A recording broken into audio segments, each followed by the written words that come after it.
Olá, caríssimos alunos do Gran Cursos Online, sejam muito bem-vindos ao nosso curso de Direito Penal Militar. Eu sou o professor Ladeira, oficial da Força Aérea Brasileira, e iremos conduzir aqui essa maravilhosa disciplina que, sem sombra de dúvida, será o diferencial na sua prova. Não tenho a menor dúvida em relação a isso. E explico. Caríssimos, nem aqueles que são bacharéis em Direito, nem aqueles que cursaram a faculdade de Direito, viram essa disciplina no conteúdo programático, lá na grade das faculdades. É isso mesmo. Significa, em outras palavras, dizer o seguinte, uma palavra de ânimo para você se eventualmente não cursou Direito. Você está praticamente em pé de igualdade com aquele que fez faculdade de Direito. Então atentem, não tenha dúvidas de que essa é a disciplina que vai lhe colocar dentro do cargo que você está almejando. Não tenha dúvida disso. Acredite. Meus caros, para quem ainda não me conhece, eu vou aqui fazer um convite. Por gentileza, acompanhe comigo na tela o meu Facebook, porque lá é o momento em que iremos fazer um trabalho interessante para caminharmos com as discussões de Direito Penal Militar / Prof. Ladeira. Discussões de Direito Penal Militar.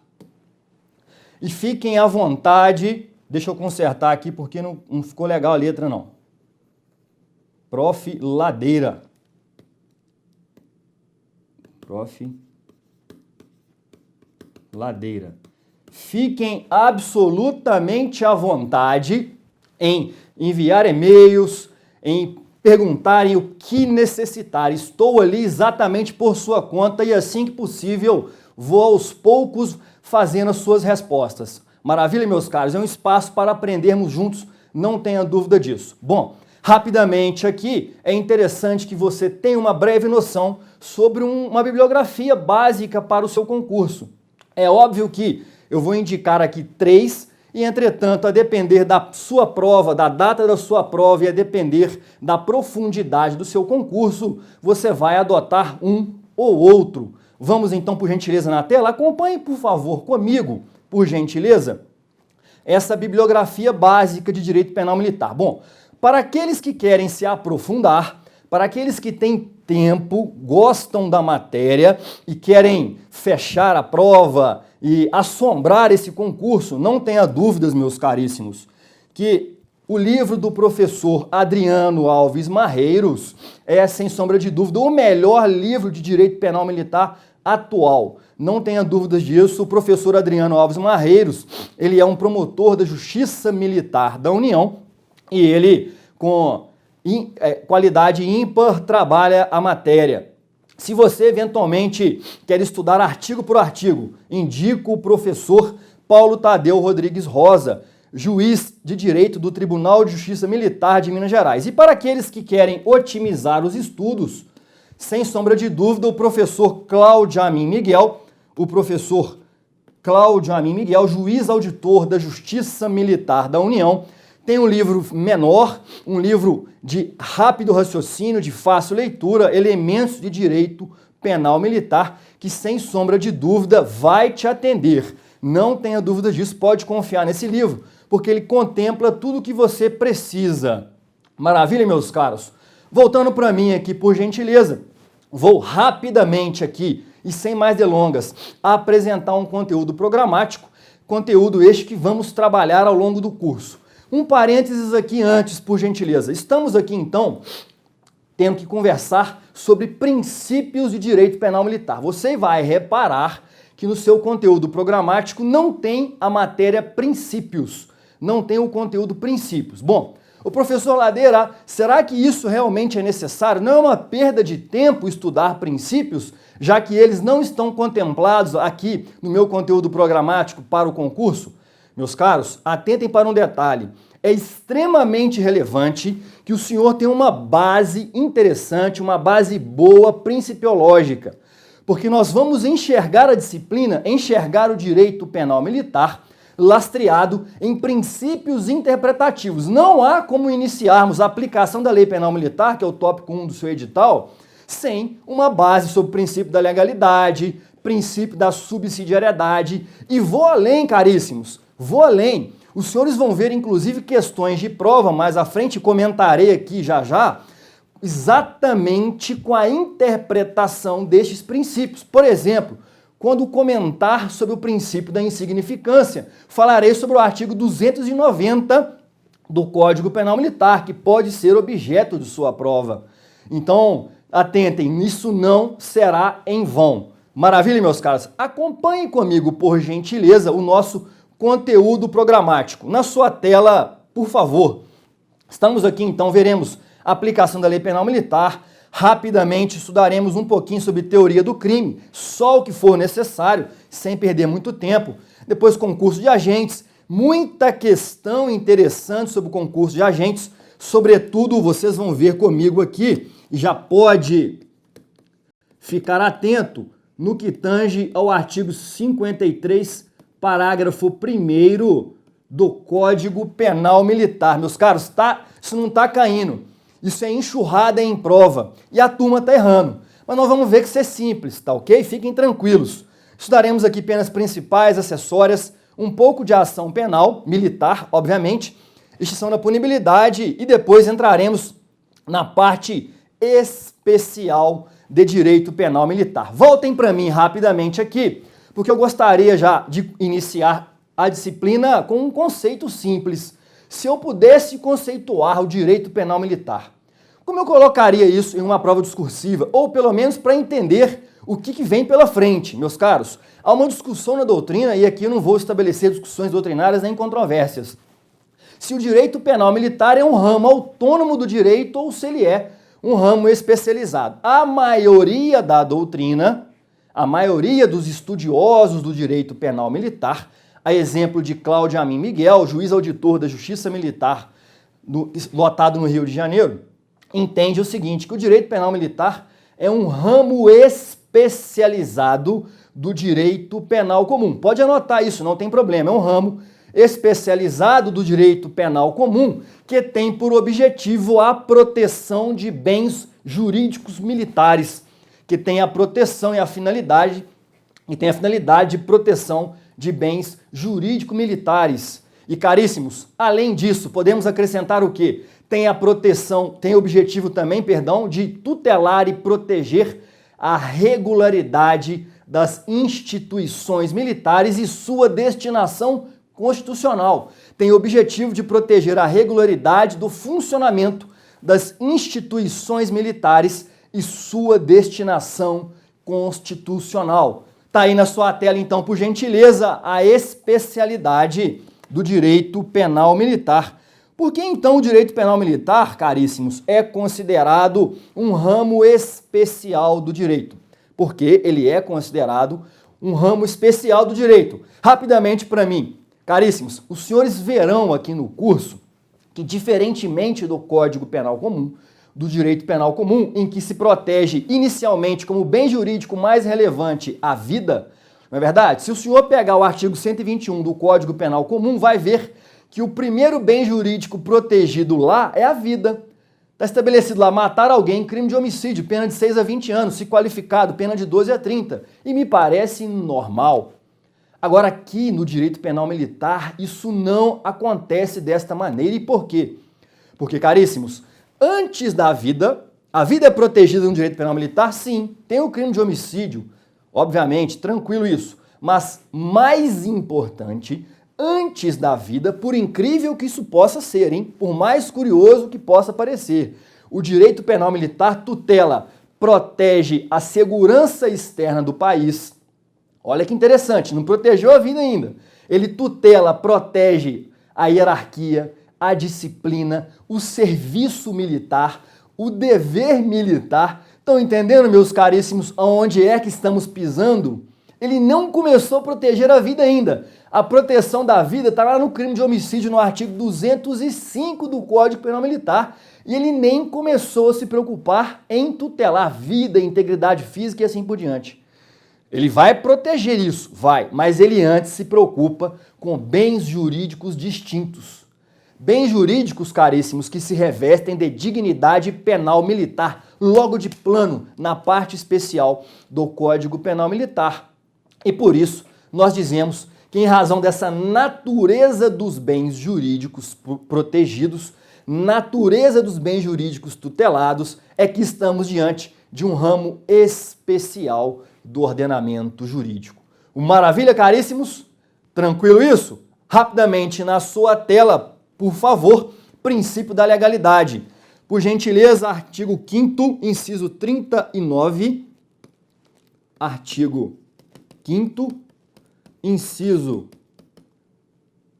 39 da Constituição da República Federativa do Brasil e, obviamente, também no artigo 1º do Código Penal Militar, o senhor vai encontrar o princípio da legalidade expressos, tanto na nossa Carta Política quanto na nossa Lei Penal Militar. Volta para mim rapidamente aqui e para ser rápido. Preste atenção no que vou perguntar. Se não há crime sem lei anterior que o defina, nem pena sem prévia cominação legal, o que pode vir na sua prova? Primeira coisa, o princípio da legalidade na sua prova pode vir com outro nome em iuris, pode vir como reserva legal, princípio da reserva legal. Existem diferenças acadêmicas sobre essas nomenclaturas, tá ok? Não vou trabalhar com os senhores isso. Na prova, entendam, o examinador está falando da mesma coisa, tranquilo? Prefiram reserva legal, porque ali estou dentro de um batente mais estrito, mais restrito do direito penal militar, que se refere a leis ordinárias e leis complementares. Tá ok? Maravilha, meus caros? Mas a pergunta da sua prova pode envolver o seguinte: e medida provisória? A pergunta é, medida provisória pode estabelecer crimes militares? Pode cominar penas aos crimes militares? As condutas estabelecidas como crimes militares? Rapidamente para você, a resposta é não. Em hipótese alguma, medida provisória pode estabelecer condutas criminosas nem cominar penas. Obviamente, meus caros, presta atenção no que vou dizer. Medida provisória, obviamente, ela pode sim estabelecer matéria penal e matéria penal militar. Desde que, anote isso, desde que seja para beneficiar aquele indivíduo. Se for para beneficiar uma situação genérica, obviamente, se for para beneficiar alguém que está em execução penal, não há problemas. Tranquilo? Então, atentem e muito cuidado. Querem ver um exemplo? A medida provisória que estabeleceu no Estatuto do Desarmamento uma possibilidade de aumento do prazo para devolução de armas de fogo. Foi uma situação que concedeu uma benesse, não é verdade? Então não há problemas. Mas atentem, medida provisória não pode estabelecer crimes nem cominar penas criminais militares. Na sua tela, por gentileza, próximo princípio, princípio da intervenção mínima. Princípio da intervenção mínima. Como é que isso pode vir na sua prova? Perdão. Princípio da última ratio ou princípio da subsidiariedade. Última ratio ou subsidiariedade. Volta para mim rapidamente. Caríssimos, o direito penal militar, ele é, cuidado com isso, o último ramo do direito a ser utilizado. Ele só vai ser utilizado quando os outros ramos do direito se mostrarem insuficientes, quando os outros ramos do direito se mostrarem ineficazes. E tem uma razão lógica, e por quê? Porque ele estabelece, meus caros, a maior consequência penal gravosa na vida de um indivíduo. Inclusive, ele tem o poder, a prerrogativa de condenar até um cidadão civil a pena de morte, que nos termos do artigo 56 do Código Penal Militar será executada por fuzilamento. É isso mesmo. Professor, um civil pode ser condenado à pena de morte? Sim, em caso de guerra declarada, há uma exceção constitucional e ele pode sim ser condenado à pena de morte. Então atentem à gravidade da disciplina que estamos estudando. Olhe a gravidade da consequência jurídica para essa pessoa. E é exatamente por isso é que o direito penal militar tem sim que ser interpretado subsidiariamente. A interpretação é subsidiária. Querem ver o exemplo prático? Tranquilo. se um policial militar ou se um militar das Forças Armadas, que é um militar, cometer uma transgressão disciplinar, será que o direito penal militar trata este assunto ou será assunto tratado pelo direito administrativo disciplinar ou direito administrativo sancionador? É óbvio que se o direito administrativo disciplinar ou sancionador resolver o caso a contento, significa dizer que eu não necessitarei utilizar mão ou utilizar essa disciplina gravosa do direito penal militar. Entenderam, meus caros? Portanto, o direito penal militar, ele é subsidiário. Tranquilo? Na sua tela, então, por gentileza, mais um princípio, lesividade. Meus caros, rapidamente aqui para mim. Vamos ser rápidos aqui. Eu vou falando, você vai anotando. O direito penal militar, ele só vai incidir, ele só vai atuar sobre aquelas gravíssimas condutas que afetem bens jurídicos de terceiros. Eu vou repetir, o direito penal militar só incide sobre aquelas gravíssimas condutas que ofendem, que violam bens jurídicos de terceiros. Esse é o direito penal militar. Significa, em outras palavras, e na sua prova dizer o seguinte, ele não vai incidir sobre atitudes internas que não excedam o âmbito do próprio autor. Ele não vai incidir sobre simples estados existenciais. Ele não vai incidir sobre condutas apenas moralmente reprovadas. Ou seja, para que ele possa atuar, é obviamente necessário que a conduta daquele indivíduo afete bem jurídico de um terceiro. Essa é a forma de interpretar o direito penal militar, princípio da lesividade. Mais um princípio para você, na sua tela, princípio da adequação social. Meus caros, rapidamente aqui comigo, este é um princípio interpretativo do direito penal militar. Inclusive, de acordo com a doutrina, ele se refere ou ele é dirigido ao legislador. Entendimento esse com que eu não concordo totalmente, porque ele também se dirige ao aplicador do direito penal militar. A discussão aqui é o quê? Ir para sua prova. Sempre pensando na sua prova.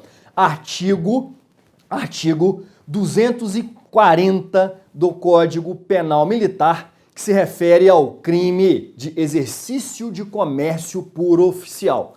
Exercício de comércio por oficial é um crime interessante e a doutrina vem discutindo se ele é constitucional ou não, baseado numa interpretação de que ele estaria socialmente adequado e que a reprovação deveria ser disciplinar e não do ponto de vista do direito penal militar. A discussão aqui, então, no princípio da adequação social para a sua prova é simplesmente o crime de exercício de comércio por oficial.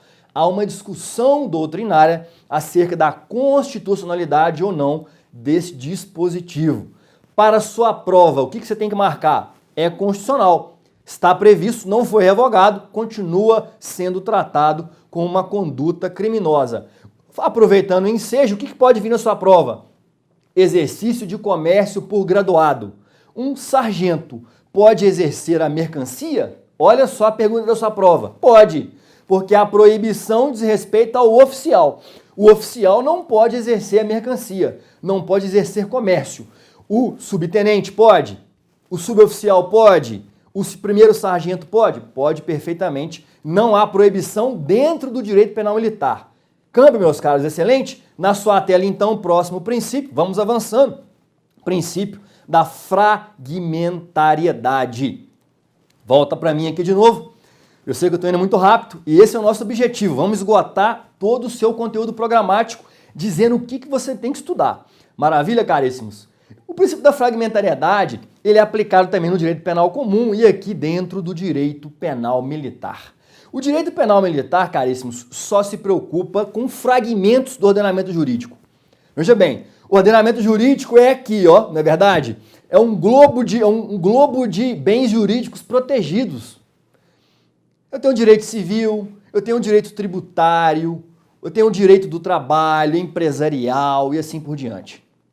Aqui, no direito penal militar, aqui ele vai se preocupar somente com aquelas condutas mais graves, Somente com os fragmentos do direito é que ele vai se preocupar com aquelas condutas mais graves que violem importantes bens jurídicos. Portanto, tá aí para você na sua tela a fragmentariedade. Próximo princípio, e aí muito importante para a sua prova, princípio da insignificância. Princípio importantíssimo para o seu concurso. Meu guerreiro, minha guerreira, não tenha a menor dúvida disso. Para mim aqui, por gentileza, atentem para o detalhe. Não há tempo hábil de explicarmos aqui neste momento a teoria do crime. Mas eu quero que você entenda o seguinte de antemão. Já vou adiantar alguma coisa, ok, senhores? O que é crime? Se lhe perguntarem, guerreiro, guerreira, o que é crime? Saibam o seguinte, crime é fato típico, é fato ilícito, é fato culpável. Eu vou repetir, crime é fato típico, mais ilícito e mais culpável. Dentro do fato típico, que é o primeiro substrato do crime, de acordo com Bettiol, o crime se divide em 3 substratos, fato típico, ilícito e culpável. Pela maioria da doutrina, há uma discussão se crime seria fato típico e ilícito somente, e que culpabilidade seria somente pressuposto de pena. É uma discussão travada lá por Damásio, evangelista de Jesus em São Paulo, por René Ariel Dotti do Paraná. Tudo bem, mas é uma posição minoritária. Para sua prova, leve a posição majoritária encampada, inclusive, pelo Supremo Tribunal Federal. Crime é fato típico, mais ilícito, mais culpável. Cada substrato tem os seus elementos. Eu vou colocar já já aqui na tela para você. Não fique aí muito estressado não, já já eu coloco. O fato típico tem os seguintes elementos: conduta, resultado, nexo de causalidade e tipicidade. Vamos então na sua tela colocar isso, por gentileza? Acompanhe, por favor. Eu vou pegar aqui uma canetinha vermelha e vou escrever para você o seguinte. O que é crime? Fato típico mais ilícito mais culpável. Crime é fato típico mais ilícito mais culpável. Seriam substratos do crime. Caríssimos, dentro do fato típico eu vou ter a conduta, eu vou ter o resultado, eu vou ter o nexo causal, que vai ligar a conduta ao resultado, e eu vou ter a chamada tipicidade. Eu vou ter a tipicidade. Aqui, meus caros, dentro da tipicidade, eu vou apagar aqui, porque eu estou trabalhando com vocês ainda fato típico, tá ok? Dentro da tipicidade, eu vou ter a chamada tipicidade formal e terei também a tipicidade de acordo com Zaffaroni, Eugênio Raul Zaffaroni, da Argentina, tipicidade conglobante, que por sua vez se subdivide em antinormatividade e tipicidade material. Meus caros, aqui dentro da tipicidade material está residindo aqui dentro o princípio da insignificância. O princípio da insignificância está aqui, dentro da tipicidade material. Volta para mim rapidamente. O que o princípio da insignificância diz? Ele diz o seguinte, prestem atenção no que vou dizer. O direito penal militar, ele só vai se preocupar com aquelas condutas que violem gravemente os bens jurídicos. Querem ver um exemplo da doutrina? Trago à baila aqui o brilhante Rogério Greco, procurador de justiça do Ministério Público de Minas Gerais. Trago o Rogério Greco, que vai dizer o seguinte, olha esse exemplo, tá lá um indivíduo dando ré no seu carro. Imagina o seguinte exemplo, tá lá um indivíduo dando ré no carro, e ele esbarra o para-choques do carro na perna de um cidadão descuidado que estava passando por trás. Imaginou o exemplo? Estava fazendo uma baliza, passou um cidadão ali atrás e foi constatado que ao bater o para-choque na canela, na perna desse indivíduo, houve um arranhão de 2 centímetros. Houve um arranhão de 2 centímetros. A discussão jurídica aqui é a seguinte, houve o crime de lesão corporal? Será, eu pergunto aos senhores, raciocinem comigo, que um arranhão de 2 centímetros violou substancialmente o bem jurídico da vítima? Ah, não. Professor, eu sou intocável. Eu sou intocável. Parabéns, mas não é assim que funciona aqui. Nós estamos tratando de coisa séria, meus caros. Isso não é matéria de direito penal, porque não houve violação grave ao bem jurídico e integridade física. A lesão ali é insignificante. Bom, se a lesão é insignificante, volta para a tela rapidamente comigo aqui. Se a lesão é insignificante, eu vou pegar aqui um marca-texto. Se a lesão é insignificante, significa que ela não tem tipicidade material. Meus caros, se ela não tem tipicidade material, significa dizer que não há tipicidade conglobante, e se não há tipicidade conglobante, não tem tipicidade. Por que não tem tipicidade? Porque, meus caros, tipicidade é o quê? É formal mais conglobante. Se eu não tenho a conglobante, eu não tenho a própria tipicidade. Se eu não tenho aqui, nesse caso, a tipicidade, eu não tenho o próprio fato típico. Por quê? Porque fato típico é a reunião dos seguintes elementos: conduta, resultado, nexo e tipicidade. Se não há tipicidade, não há fato típico. Se não há fato típico, eu não tenho o quê? Crime.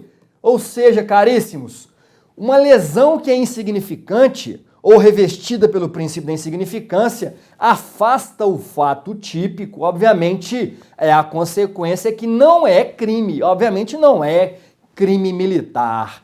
Entenderam, meus caros? Volta para mim que este vai ser o exemplo da sua prova. Artigo 290 do Código Penal Militar. Uso e tráfico de substância entorpecente. Uso, posse, tráfico de substância entorpecente. Artigo 290 do Código Penal Militar. Eu pergunto aos senhores, pequena quantidade de substância entorpecente. Pequena quantidade.